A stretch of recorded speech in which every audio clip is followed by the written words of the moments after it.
Muito bem-vindo ao canal de Estudante de Áudio. Para aqueles que estão chegando aqui no canal pela primeira vez, meu nome é Jorge Esteves, produtor musical e estudante de áudio há 32 anos. E a intenção desse canal é compartilhar a minha experiência como uma forma de deixar assim a minha contribuição para o áudio. E antes de começarmos o estudo de hoje, gostaria de deixar aqui registrado toda a minha gratidão a todos vocês que estão participando do canal, enviando seus questionamentos, enviando seus testemunhos, dizendo como vocês estão realmente melhorando na sua mix, a todos aqueles que estão se inscrevendo no canal a cada dia, estão mandando seus incentivos, colocando seu joinha aí embaixo, né? Porque isso é o meu combustível, que demonstra que estou conseguindo o objetivo de passar a minha experiência no áudio em prol, assim, da melhoria, né, senhores, da vossa mix, porque vocês acabaram se tornando uma família para mim, a qual às vezes até quando eu não tenho muito tempo a fazer esses vídeos, mas eu nunca vou deixar vocês na mão, porque nós se tornamos uma família e estamos toda semana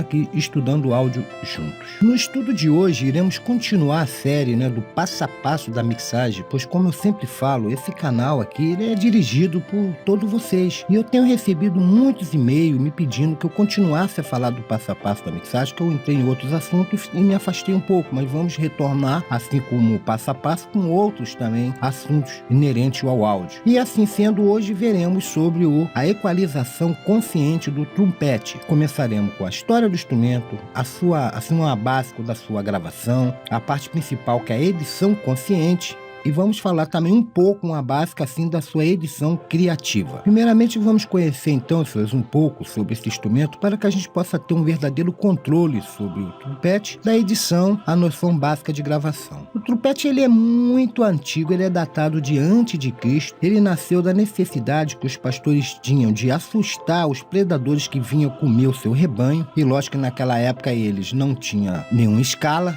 nenhuma conotação musical, ela só tinha o efeito de expulsar os predadores. Mais tarde ele também foi usado como megafone. Lógico que naquela época ele era feito de cana, de bambu, madeira, era feito de ossos. Mais tarde os romanos, logicamente, e outros povos construíram ele na maneira que ele é hoje, de metal. E ele era usado para fins militares. Eles davam a ordem ao exército, como é até hoje no exército, tem uns toques que, através desse toque, ele dá ordem ao seu exército. Então, como nós podemos ver, ele teve uma ligação muito forte, instrumento com a religião, com a guerra. É tanto que na Bíblia fala do cerco de Jericó, ao qual foi tombado ao som desse instrumento. Dito isso, assim, conhecendo um pouco sobre a sua história, vamos então entrar no instrumento propriamente dito. Esse instrumento, dentro da sua categoria, eles são formados em vários tipos, mas eu não vou entrar assim também em detalhe, que essa parte assim de constituição do instrumento não é a nossa área forte, né? Nossa área que nós temos que realmente saber é a parte da sua edição, mas vou falar, porque a gente vai trabalhar com ele, temos que saber que isso até é importante, saber que dentro das suas categorias nós temos trompete em si bemol, que ele é muito usado pelos trompetistas, né? Por todos aqueles que estão aprendendo trompete. Tem 3 pistões, tem assim mais ou menos 1 metro, né, de comprimento,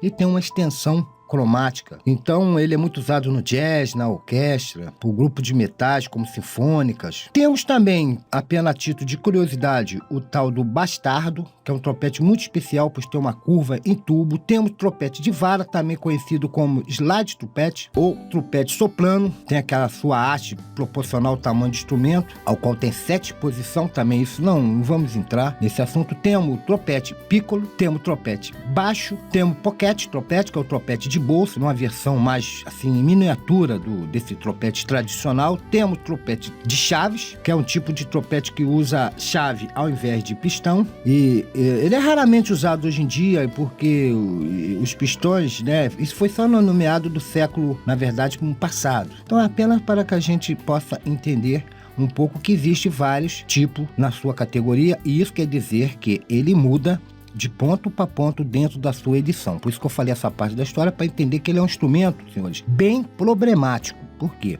Devido, como nós vamos ver lá na frente, a sua área de atuação de frequência, as suas características de mudar de som, inclusive botando uma surdina, que nós vamos falar agora mais na frente, que muda também totalmente o seu timbre. Então nós devemos ter uma atenção muito especial. Por isso que eu ia falar do sax, como eu vou falar na frente, vou falar falta muito instrumento ainda para a gente fazer a nossa edição consciente, mas esse instrumento requer um cuidado muito especial, por isso que eu dei uma atenção nele, logo voltando a falar assim dessa área de instrumento de sopro, metais, desse esse instrumento. O trompete, na sua forma convencional, é um instrumento essencialmente melódico, ou seja, ele sozinho não toca um acorde, como é o caso de um piano, toca várias notas ao mesmo tempo, o caso de um violão. Ele, então, faz a parte melódica da música. Ele também tem conhecido por sua faceta de ter vários nomes, como trompete, trombeta, pistão. Ele é um instrumento da família dos metais, caracterizado pelo quê? Pelo instrumento ser usado pelo uso através do sopro, através da boca, que é um instrumento bocal. Você vai encontrar ele na música clássica, no jazz, no mambo, na salsa, no maracatu aqui no Brasil, maracatu, no forró, nas marchinhas de carnaval e muitos outros estilos musicais. E graças a essa sua popularidade, né, há empresas como Yamaha ou a empresa australiana Maxwell Morrison Instruments fizeram o quê? Construíram um trompete que também não posso nem dizer, porque ele também faz papel de sax, MIDI. Ele é um controlador, fizeram um controlador MIDI para esses metais, que permite, né, ao instrumentista mudar. Ele pode tocar um trompete, um sax, um piccolo, e controla porque o grande problema que nós temos já utilizar esse instrumento de formas, às vezes usando um controlador de teclas padrão, é que o som hoje em dia, como eu já falei em outros estudos aqui, eles são hoje em dia gravado de sons reais. A gente pega os instrumentos, grava ponta a ponta, parte a parte, para que você possa executar isso através de um controlador MIDI. Mas o grande problema é que esse instrumento ele tem uma certa dinâmica. Quando o instrumentista está tocando, ele consegue executar de uma forma que tem toda a característica própria do instrumento. E você, às vezes, usando um controlador, vai ficar pim, pim, pim, pim. Ele não é pam, pam.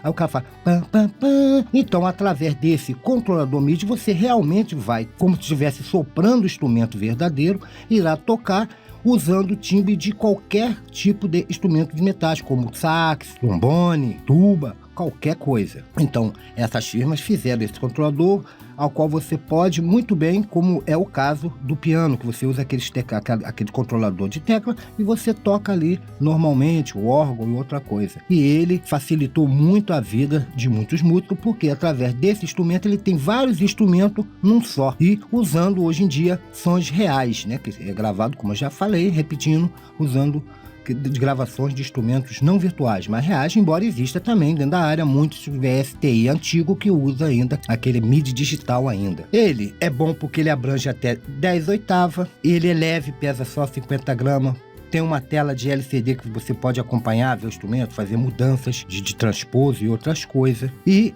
a Yamaha, além desse seu controlador, que esse eu estava falando que é da Marshall, né? Morrison, ele gera também 22 tipos de instrumentos diferentes, né? Sax, flauta, as variações da categoria que tem do trompete, como eu já falei que ele tem várias categorias, então dentro dessa categoria ele tem 22 instrumentos metais. Você com esse controlador, você tem 22 que já vem dentro dele, fora os bancos que você pode acessar através do seu PC. Além, senhor, dessas infinitas variações que possui o trompete, também temos uma utilização de um equipamento que ele é conhecido como surdina, que com ele você vai modificar o som do trompete, né? Porque você vai colocar ele na sua boca, ali no sino, ou na câmpula dele, na frente, e quando o ar passa por ali, o que acontece? Fechando assim a saída do ar, passa por ele, mudando totalmente o timbre e produzindo até alguns efeitos. E eles também são de 4 tipos, que temos essa surdina. Temos o wah-wah, plunger, o strike e o camper. Então vê que é bem complexo esse instrumento na sua edição. Eu vim até aqui falando que esse, como eu falei, não é um canal de tutoriais, né? Tutoriais a pessoa simplesmente fala, joga lá o que tem que dizer, explicando, é como um manual. Aqui no áudio não existe manual, então existe um estudo, você tem que estudar. Então vê que é interessante saber toda essa gama sobre o instrumento para você sentir que a sua edição não é fácil, não é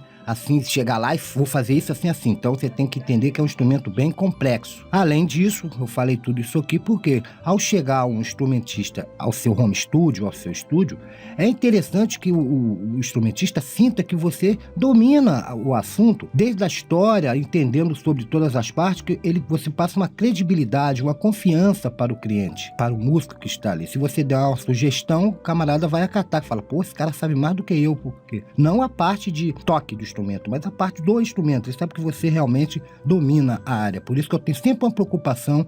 Eu estou explicando isso que eu venho agora ultimamente, sempre falando sobre os instrumentos, um pouco da sua história, da sua constituição, mas a intenção é só melhorar, senhores.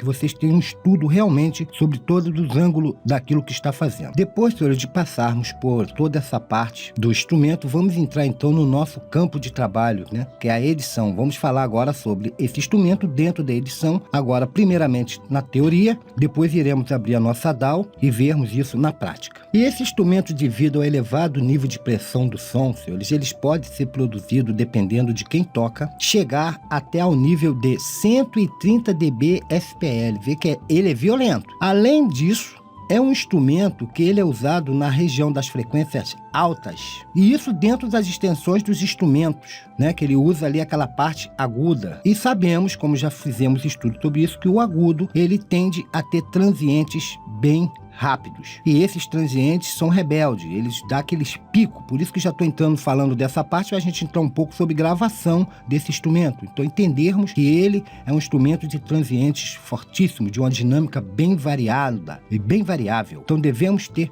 muito cuidado. O som do topete também é outra parte dessa parte, por isso que tem esse desafio, esse grande desafio devido a toda essa sua característica, que além disso o som dele é forte e é brilhante. E como já falei lá naquela coisa que eu estava falando sobre a banda crítica da audição humana, a parte que nós ouvimos bem é a parte centralizada, onde fica esse instrumento. Então por isso que ele pode ser ouvido a centenas de metros. O cara toca, para quem mora do lado de um instrumentista desse que usa esse instrumento, sofre, porque ele é violento, como vemos aqui. E se ouve fácil, que o nosso ouvido tem a tendência a ouvir essa área de frequência com maior facilidade. E ele tem um som muito brilhante. Então, senhor, eu estou reiterando essa parte do som que é tão brilhante desse instrumento e forte, que pode ser ouvido a centenas de metros sem que seja necessário nenhum amplificador. Primeiro que ele fica na gama de frequência da audição humana, que é da fala. Onde tem a nossa clareza da fala, é onde esse instrumento tem a sua maior gama de timbre. Então, ele é violento. Então, sendo assim, a primeira coisa que já dá para entender que o quê?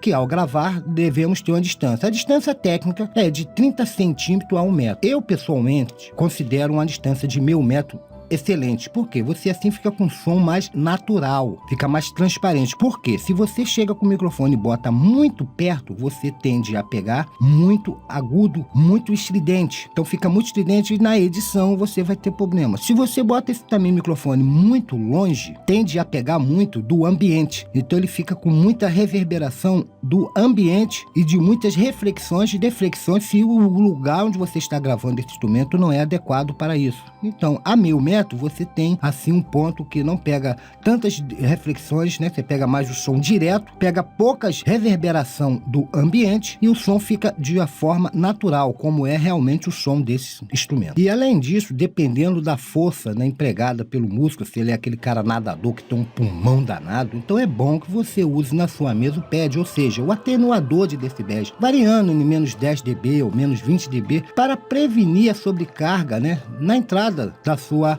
interface, que com isso vai causar o quê? O script. Além também que é importante você usar um filtro para proteger o mic ou o microfone da rajada de vento que venha, né? Porque aquele som direto bate direto no microfone. Então você usa ali um filtrozinho ou uma espuma para evitar esse tipo de problema. A minha intenção mais na frente, senhores, é fazer um estudo sobre gravação de cada instrumento, piano, violão. Essa é que é a intenção. Eu já estou até vendo para ver uma compra de uma filmadora para mim poder fazer essa parte e a gente estudar junto parte de gravação. Mas, embora não é esse o foco aqui, o foco até então é sobre a edição, mas vou falar alguma coisa que é bom. Para você obter um bom resultado ao gravar esse instrumento, você pode usar um condensador, um dinâmico ou um de fita. E lógico que cada um desses microfones, que um dia nós vamos falar sobre microfone, vai dar uma coloração específica, porque como sabemos, cada microfone tem uma curva característica.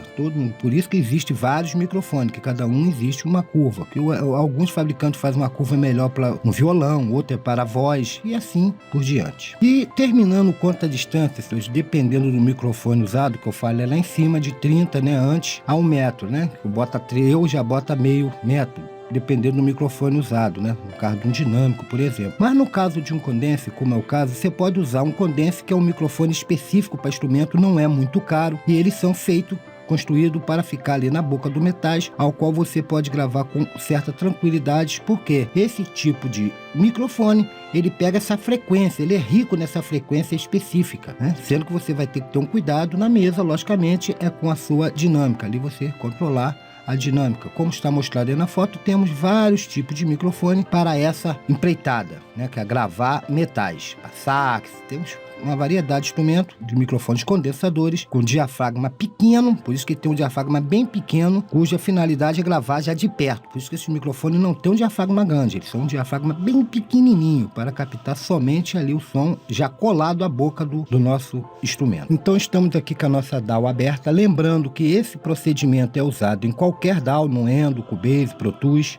não importa ao qual você usa, o processo de edição é sempre a mesma em todas as DAW. Lembrando também que o processo utilizado da música aqui foi feita por mim a título de didática, porque eu não poderia usar uma música de outros por causa dos direitos autorais. Então fiz isso aqui. Então o que está sendo julgado aqui é a edição e não a sua produção musical ou outra área qualquer. Nós estamos aqui falando de edição. Então, senhores, como aqui é um canal para estudo, eu vou voltar a ser chato e vou falar que você deve ter muito cuidado na edição desse instrumento devido aos formantes desse instrumento ficarem numa área bem perigosa, que é a área de clareza, de brilho da maioria dos instrumentos, inclusive a voz. Que principalmente a voz, que ela pode acabar mascarando a voz, então tenha cuidado. Como foi dito lá nos estudos dos piores erros da mixagem na parte 1, lá eu falei dessa área de frequência que é um erro muito comum na mixagem, então tome cuidado. E nós já estamos na passo a passo da mixagem, na sua 11ª parte, então já sabemos disso, mas para aqueles que estão vendo esse vídeo aqui como a primeira vez, devemos saber que para editar nós vamos precisar de duas ferramentas, que é um analisador que você vai usar aí a sua escolha. Eu vou botar aqui dois para que vocês possam ver, ó. Vou usar esse aqui primeiro, para que eu possa saber onde estão os formantes, as tônicas, a clareza, as partes dos harmônicos ímpares e os harmônicos pares desse instrumento. Vou tocar. Poderia usar um outro. E vamos precisar também de, logicamente, se vamos editar, de um equalizador à sua escolha.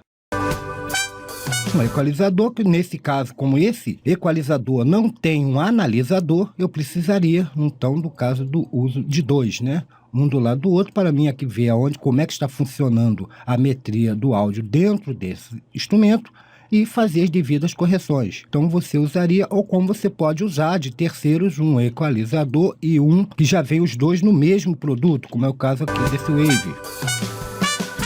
Eu, particularmente, vou usar, eu só botei a título de curiosidade para que não pergunte, só funciona com a ferramenta que você está usando, não. Você vai usar qualquer equalizador que a sua escolha e vai usar um analisador à sua escolha. Então aqui, à primeira vista, eu vou fazer um com o Spector e vou fazer com o equalizador da Sonic, para que vocês possam entender bem que você faz isso com qualquer ferramenta, desde que ela seja própria para isso. Como no caso, vamos primeiro botar aqui, para que nós possamos ver como está se comportando as frequências desse trupete nessa música. Vamos ouvir.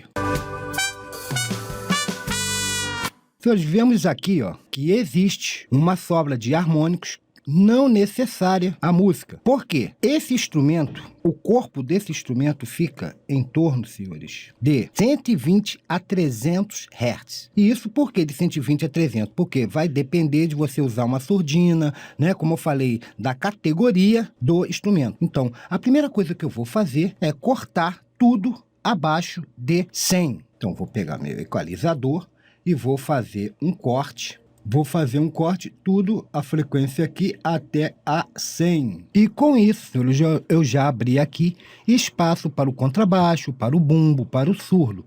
Porque essa frequência que estava sobrando aqui de harmônicos ímpares não vão se mascarar ou se mesclar ao som do surdo, do contrabaixo, sujando ele. Então já tirei, como já foi dito, lá na limpeza, já foi feito. Então agora nós vamos saber aonde está a tônica desse instrumento, que ela pode estar compreendida entre a 120 Hz a 300, porque vai depender da sua característica, como já vimos que esse instrumento existe várias características, várias categorias. Então vamos ouvir.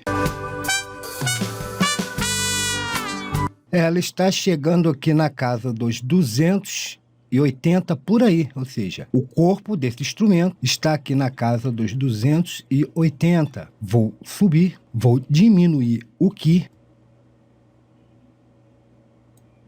e vamos ouvir.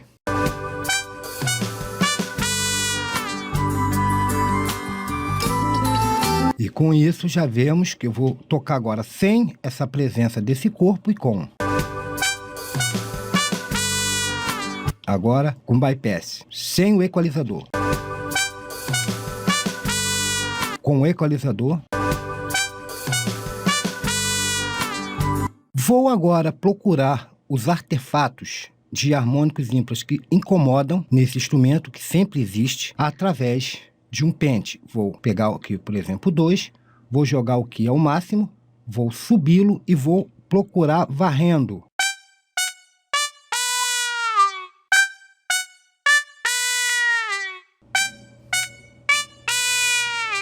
Veja que aqui existe artefato perturbadores. Dou um corte e veja que já estamos ganhando peso. O reforço de timbre fica localizado entre 1 a 3 kHz. Então, nessa parte, vamos abrir o nosso espectro e vamos dar uma olhada. Viu que pulou ali para 1.5. Então, aqui em 1.5, vamos usar o 4. Vamos dar um ganho, diminuindo, logicamente, o Ki, né? E vamos ouvir. Ouvindo agora com todos.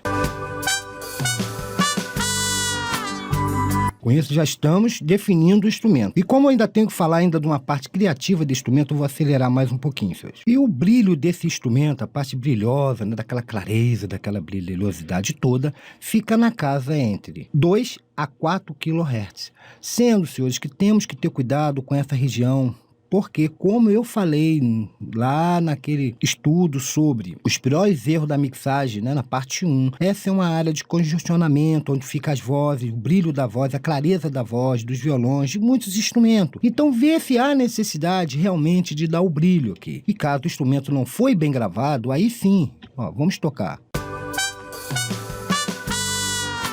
Eu vou dar um brilho nessa região e vamos ouvir.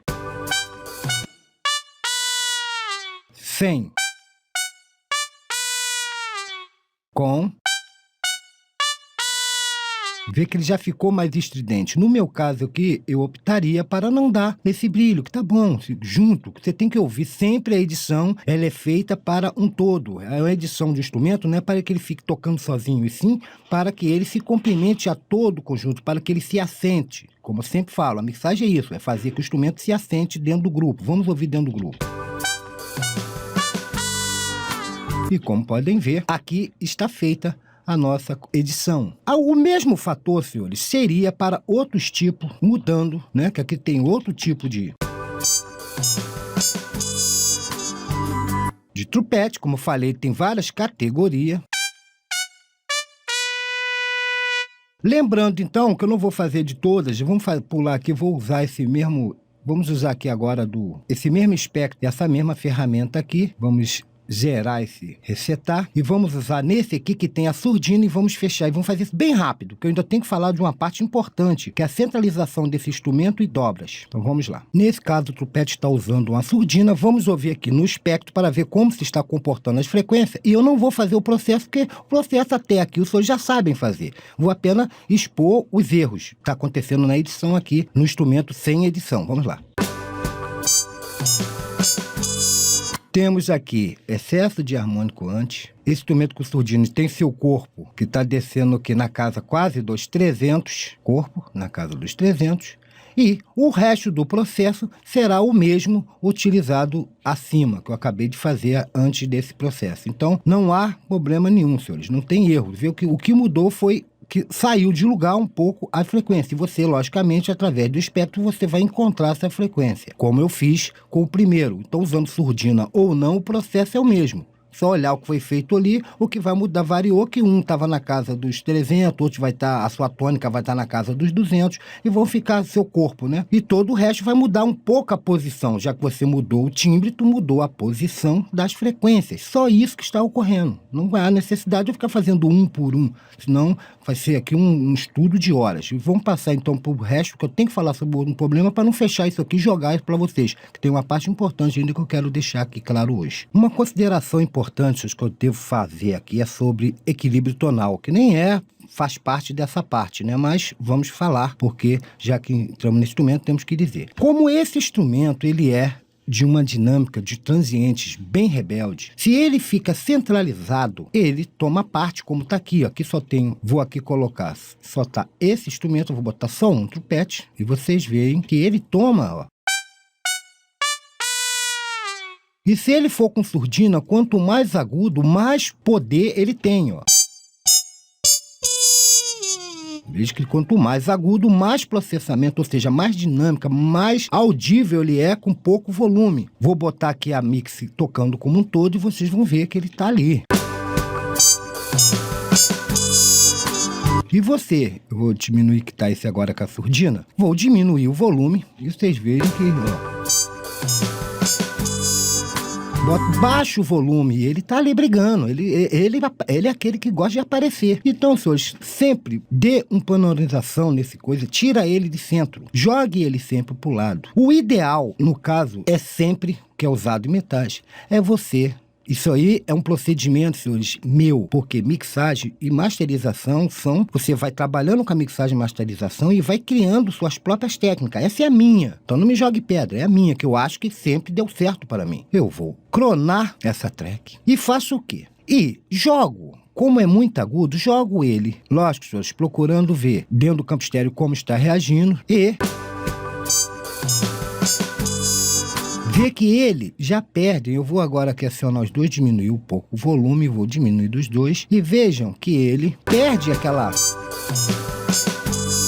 potência que ele tá aberto. E para melhorar mais, o que eu poderia fazer? Poderia pegar ele, jogar ele no Melodyne, um deles, o cronado, jogava no Melodyne, vamos esperar abrir aqui, e iria botar uma terça do lado cronado para dar um saborzinho especial. Então, ó. Pronto.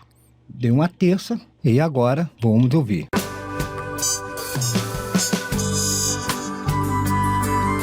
Vê que dá um sabor especial. Olha o som natural desse instrumento. Agora os dois.